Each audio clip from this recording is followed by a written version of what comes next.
Bismillahirrahmanirrahim. Assalamualaikum warahmatullahi wabarakatuh. Yang terhormat kepada Bapak Dodi Irawan selaku dosen pengampu mata kuliah Akidah Akhlak dan teman-teman sekalian yang saya banggakan. Sebelumnya, perkenalkan nama saya Anissa Fitriana dengan nomor NIM 2014-018. Saya salah satu mahasiswa di Institut Agama Islam Negeri Syekh Abdurrahman Siddiq Bangka Belitung. Saya dari Fakultas Tarbiyah, Prodi Pendidikan Bahasa Arab. Baiklah, di sini saya akan menjelaskan tentang As-Samiyat.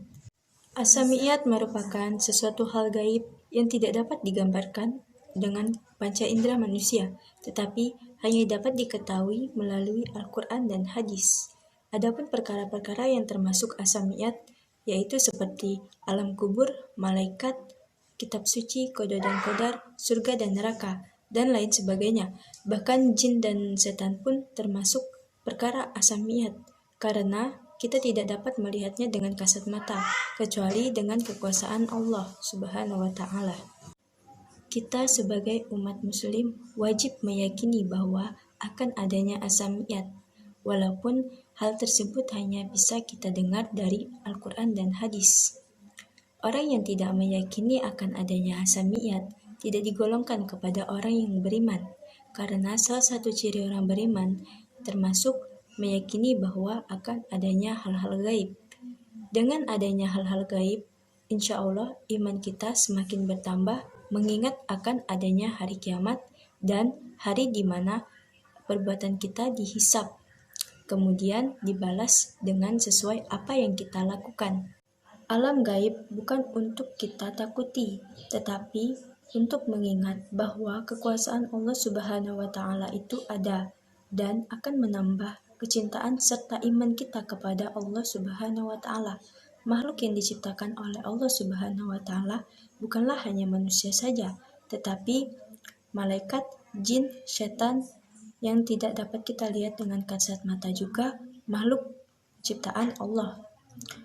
Baiklah, berikut yang termasuk perkara-perkara As-Samiyat. Pertama, malaikat. Malaikat merupakan makhluk Allah yang diciptakan oleh cahaya. Mereka juga dapat berubah menjadi manusia. Mereka merupakan makhluk yang taat kepada Allah, tidak pernah melanggar larangan dari Allah Subhanahu wa Ta'ala. Jumlah mereka sangat banyak dan tidak ada yang mengetahuinya kecuali Allah Subhanahu wa Ta'ala yang telah menciptakan mereka dari cahaya. Tetapi ada beberapa malaikat yang wajib kita ketahui. Pertama, malaikat Jibril, yaitu yang bertugas untuk menyampaikan wahyu. Kedua, malaikat Mikail yang bertugas memberikan rezeki. Ketiga, malaikat Israel yang bertugas untuk menyabut nyawa. Keempat, malaikat Israfil yang bertugas untuk meniup trompet di saat bahwa bertanda adanya hari kiamat. Kelima, malaikat Ridwan yang bertugas menjaga pintu surga. Keenam, malaikat Malik yang bertugas menjaga pintu neraka.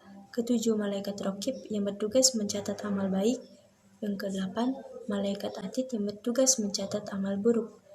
Perkara yang kedua yaitu kitab-kitab Allah. Kitab-kitab Allah adalah kitab yang diturunkan kepada Nabi dan Rasul yang dianjurkan untuk disampaikan kepada para manusia agar dapat dijadikan sebagai pedoman hidup bagi mereka.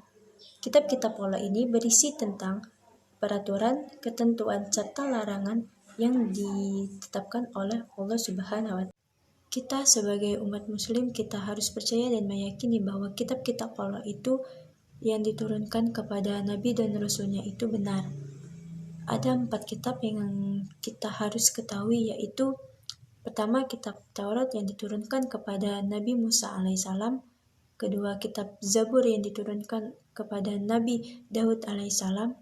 Ketiga, kitab Injil yang diturunkan kepada Nabi Isa alaihissalam. Dan terakhir, kitab Al-Quran yang diturunkan kepada Nabi Muhammad SAW. Perkara yang ketiga yaitu qada dan qadar. Percaya kepada qada dan qadar adalah mempercayai bahwa segala kebaikan dan keburukan itu sudah menjadi ketentuan Allah Subhanahu wa Ta'ala semata-mata. Qada adalah ketentuan Allah yang tidak dapat dirubah kepada makhluknya. baik segala berupa kebaikan dan keburukan atau perilaku yang lainnya. Contohnya seperti Allah menciptakan adanya mata dan telinga untuk melihat dan mendengar. Nah, dari ini kita tidak dapat merubah ketentuan Allah Subhanahu wa taala. Sedangkan qadar adalah suatu perkara yang diciptakan oleh Allah Subhanahu wa taala sesuai dengan kehendak dan pengetahuannya, kemudian ditetapkan dalam zaman yang tidak bermula.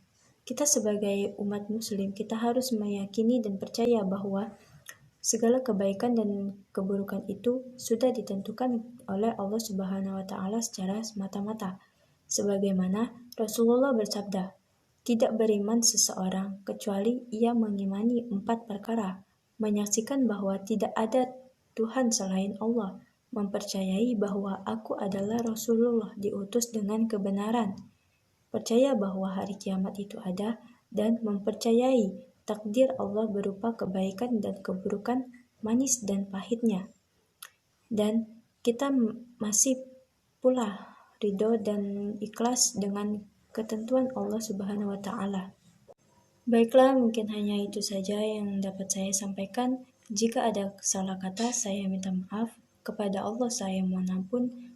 Baiklah, saya akhiri. Wabillahi taufiq wa hidayah. Wassalamualaikum warahmatullahi wabarakatuh.